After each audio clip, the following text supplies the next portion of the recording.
Good morning, everyone. We are from Shinkonhui Zhengshu Team Secondary School. We'd like to present our research on the topic of the generalization of the triangle peg problem to higher dimensions. There's a famous unsolved problem in mathematics called the square peg problem, which states that for all two-dimensional simple closed curve, you can find 4 points on it that form a square. This problem has remained unsolved for over a century. We're inspired by Mark D. Meyerson's paper stating the fixed equilateral triangle peg problem, that for any two-dimensional simple closed curve gamma and a point x on it, with some exceptions, there exist two distinct points, y and z on gamma, such that x, y, z form an equilateral triangle. Therefore, instead of investigating squares, we looked into higher dimensions, namely to investigate the regular tetrahedron peg problem, which is the possibility that all four vertices of a regular tetrahedron lie on the three-dimensional compact surface. And secondly, we further extended our vision to higher dimensions by investigating the n-simplex peg problem. First of all, let's take a look at some results which can be derived in two dimensions to provide a solid foundation for our generalization. A simple closed curve is called a Jordan curve, which by the Jordan curve theorem divides the 2D plane into three connected components: the curve, the interior, and the exterior. This results in interesting properties, such as the fact that given a point x in the interior of the Jordan curve gamma, for all angle theta, there is a point y on gamma such that rotating y about x by the angle theta is also on gamma. In other words, there is an isosceles triangle with the apex at x, apex angle being theta, and the other two vertices on the curve. Besides, the previous theorem can be modified to allow x being on gamma, with the additional condition that gamma is smooth at x and theta is not pi radians.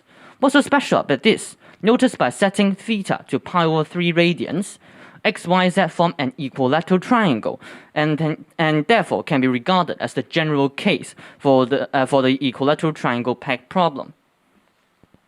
Now we can extend these results to 3 dimensions, tackling the regular tetrahedron peg problem.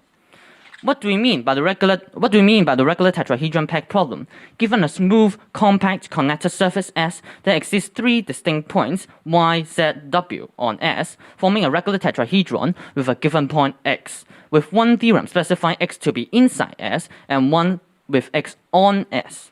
To achieve this, let's take a look at what we did in 2D. These are the steps taken to prove the 2D theorem with x inside gamma, and these are for the case with x being on gamma.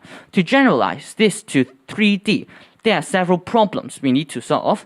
One is that after fixing the two vertices of x and y of the equilateral triangle, we can get the third vertex. How exactly can we generalize this to the regular tetrahedron?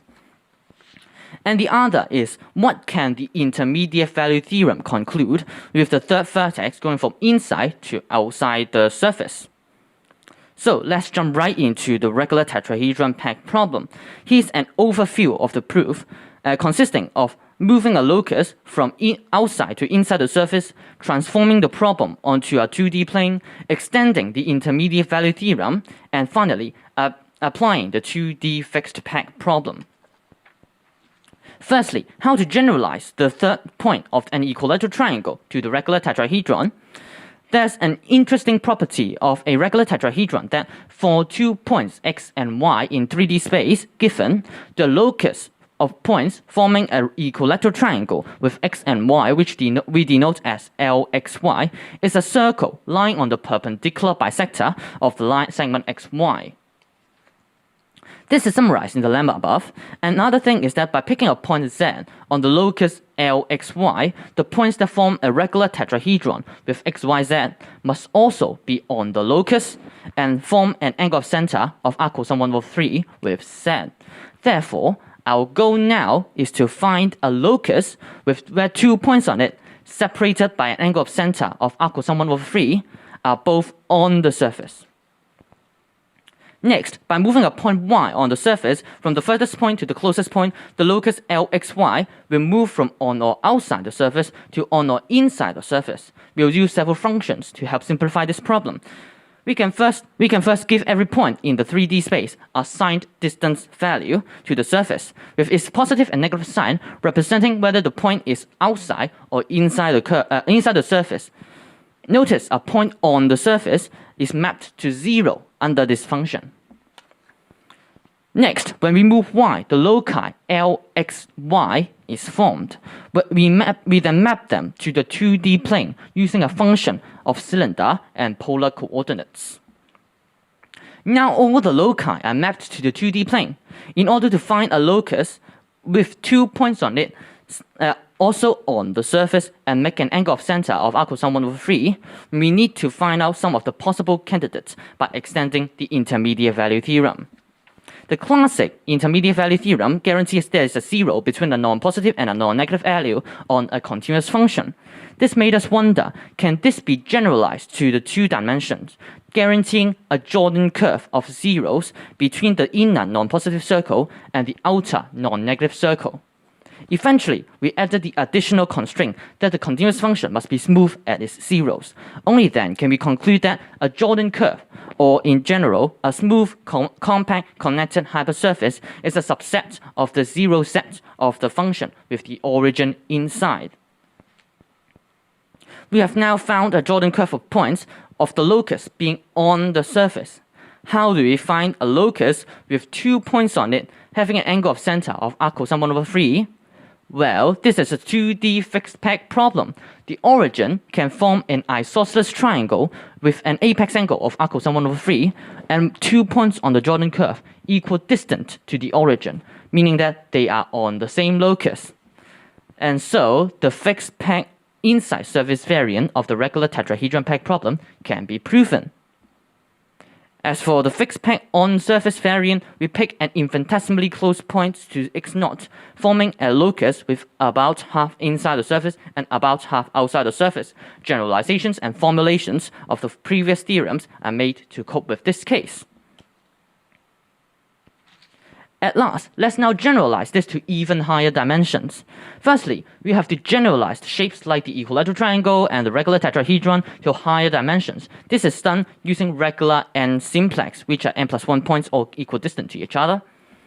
Next, we can notice a pattern regarding the locus of points forming a simplex with some given points. In 2 dimensions, with 2 points given, the locus is 2 points, a zero sphere. In 3D, with 2 points given, the locus is a circle, a 1 sphere. By picking one more point on the circle, the locus becomes 2 points, which again is a zero sphere. Therefore, we expect that in 4D, 2 points given results in the locus being a 2 sphere, 3 points given, a 1 sphere, and 4 points, a 0 sphere. This is proven to any dimensions at any number of points given. And then we can prove the regular n-simplex problem, which is that given a smooth, compact, connected n hypersurface S and a point x0 in the interior of it, we can find n points on the surface that form an n-simplex with x0. The strategy is to reduce the problem by 1 dimension using the previous method and then apply mathematical induction. In the k+1 dimensional case, as always, we move a point y from the furthest to the closest point on the hypersurface.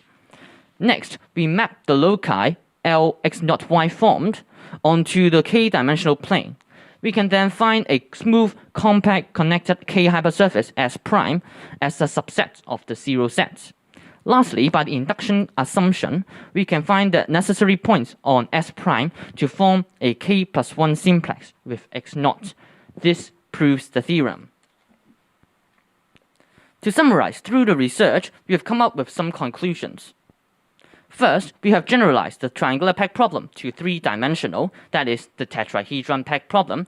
And second, we have further generalized the triangular peg problem to n-dimensional. We've decided on some possible directions for our research in the future. Some other shapes, including dysphenoids, a class which regular tetrahedra belong to, and cuboids are considered. Besides, we believe that our proof for the generalized triangular peg problem may be applicable to the field of architectural studies. This is the end of our presentation. Thank you.